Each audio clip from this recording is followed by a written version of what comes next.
What we see is this idea of couples wanting to represent themselves in this art historical context. We have couples who want to represent themselves as idyllic.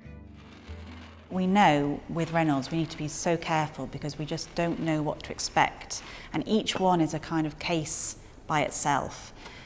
So we almost have to play devil's advocate, and we have to think there could be something in here that's going to be problematic.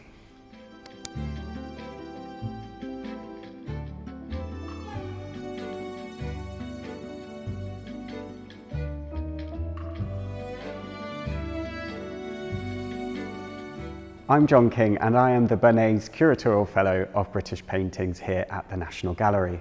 It's the 15th of August 2024, and we are standing here in the conservation studio at the gallery in front of this portrait by Reynolds, which actually isn't a National Gallery portrait, it's one we are looking after from the National Trust. I'm here with the curator from Upton House. Hello, I'm Michelle Leake, and this is our portrait of the Earl and Countess of Ely.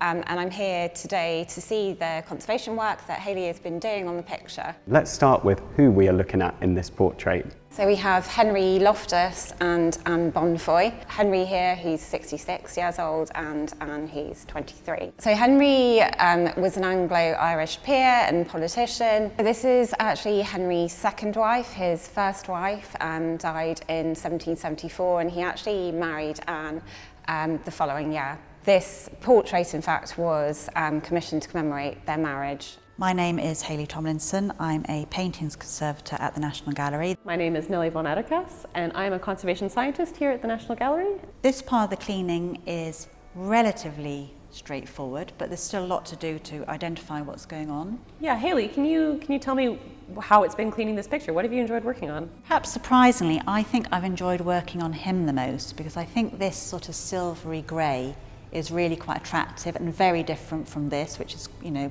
bit muddy looking. And I think the decoration on his jacket's really beautiful. It's gorgeous. I loved working on his face because he's got actually under his eyes, there are these very fine wrinkles. So there's a lot more detail there. But with the yellow varnish on it, he just looks yellow. He just looks completely yellow, and he's actually much finer than you would expect. And I also love the blue lining of his jacket, because here, this just is such a nondescript, murky colour. But actually, even though it's got a bit of patchy yellow on top, which is clear, it's more obvious close up. This is a beautiful It's coming blue, out so well. And the modelling is lovely. It's 3D again. Here it's just totally flat, nondescript. This is really beautiful.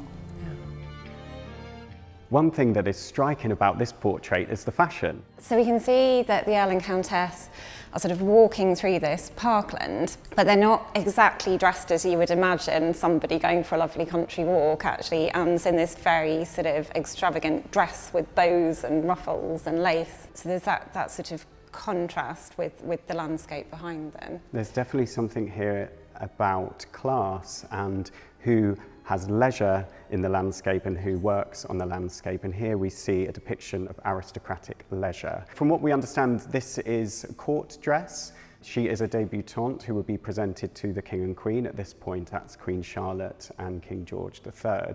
She's wearing these red, white and blue ostrich plumes in her hair, and that was very traditional when a debutante was being presented at court. So it's quite a short-lived fashion, but it does very much indicate what's being portrayed here. This is a marriage portrait, but it's also about a woman entering the marriage mart, as it were, the marriage market. British artists around this time period were experimenting in their use of materials. And Reynolds is a particularly strong example of this. He was particularly experimental. Yeah, we have a couple of paintings in the collection that are obviously very tricky. We've got Lord Heathfield, and in fact we studied Lord Heathfield in 2009 to see if he could be cleaned. That painting, it was decided then, could not be cleaned. It may be that it's revisited with other techniques later on, but right now that painting is on the wall, but it has got a lot of discoloured varnish. So that's why we know with Reynolds we need to be so careful, because we just don't know what to expect, and each one is a kind of case by itself. So we almost have to play devil's advocate, and we have to think there could be something in here that's going to be problematic. On a scale of Reynolds paintings, this picture is actually in excellent condition. It looks really remarkably stable, and there's no huge cracks or sort of oozing paint. So we do feel that we've lucked out in a way that this seems to be, comparatively speaking, a very sound and attractive Reynolds without any of the sort of ugly aging defects that you see on some paintings by the artist. So in this case, I am currently working on just the top 2 layers of varnish.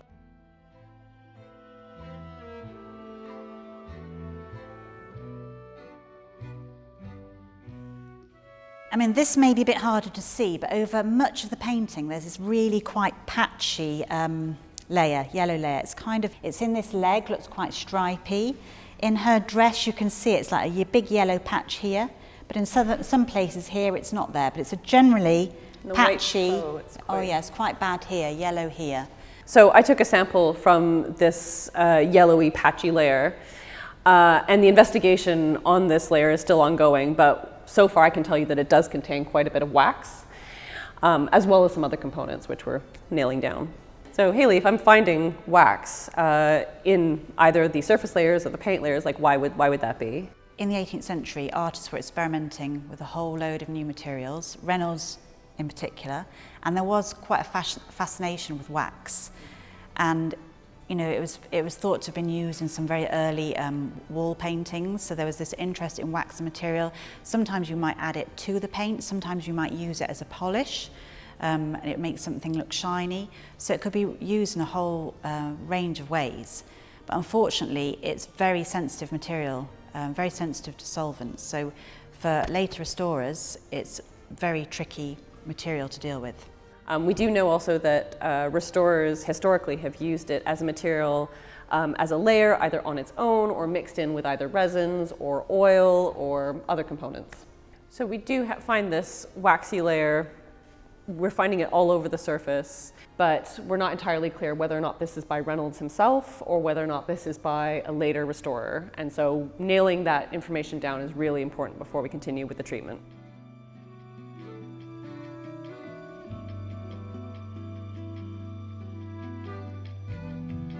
There are 2 sides to this painting, which is neatly divided by the architecture we see in the landscape behind them.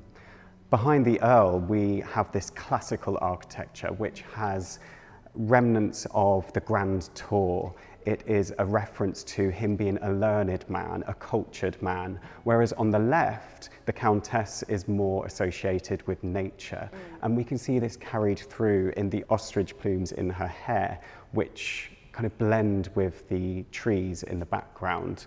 I love this sort of gesture that the Earl's making. He's sort of pointing off to something in the distance that we can't see. He's almost sort of leading his new wife towards culture and learning. This is part of a much longer history of this kind of portrait. It's known as a marriage portrait, but within that there's this idea of what's called a promenade portrait. So promenade meaning to go on a leisurely walk outside. And this is very popular at this point in the 18th century in Britain. So this kind of promenade portrait actually it has quite a long history. And one of the kind of earlier examples is by Nathaniel Hone in 1761, and it's of Lord and Lady Scarsdale of Kedleston Hall, another National Trust property. Very similar composition and poses of the sitters. Exactly, Michelle. As you say, that's often considered the first, as it were, example of this type of promenade portrait. But actually, it's part of a much longer art history. So we might even go back as early as depictions of Adam and Eve in the Garden of Eden to think about couples and lovers occupying these outdoor spaces. We see this in Venetian painting, in which we often see couples making music in gardens, which come to early 18th century French painting by artists such as Watteau. We see this again in this idea of the fête galante and couples making music. The garden becomes associated with this idea of love and romance. Rubens himself in the 17th century painted a very similar portrait with his own family, leading his wife and child pointing in a direction, and again we see the backdrop of the garden and classical architecture. We see it in Gainsborough's famous painting The Morning Walk with William and Elizabeth Hallett. What we see is this idea of couples wanting to represent themselves in this art historical context, one that is incredibly long and is linked to romance, but also it's become incredibly sentimental at this point.